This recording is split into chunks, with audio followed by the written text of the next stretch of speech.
were told about archaeological collections from this area. One in particular was full of dog remains.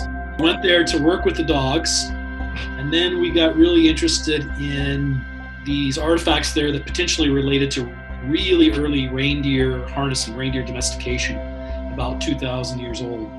It's based on these kind of objects that we find that people think are parts of reindeer harnessing gear, basically. And these are the actual replicas we took with us to the tundra. Swivels, right? They've got a body and then a pin that rotates in there. But we weren't sure about any of it. Like, we never had the idea of training reindeer in our heads. We thought, oh, maybe this is just used for, animals that knew how to pull sleds. They used this equipment. But when the Nenets herders looked at these things, they were like, oh, look at all these pieces have got these barbs on there. And they're like, that's going to hurt the reindeer's head.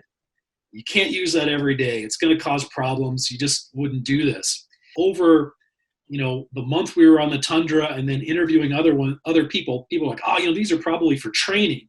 They said that, you put this on their head as part of the headgear that surrounds the animal's head, and they pulled on this, it would hurt a lot.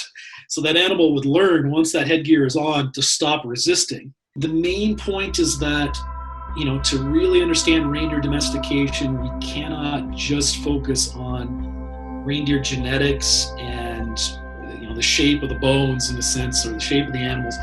We need to look for evidence for all parts of the process of domestication. It means that it makes a lot of sense to talk to the people who are doing domestication if you want to learn about how it occurs.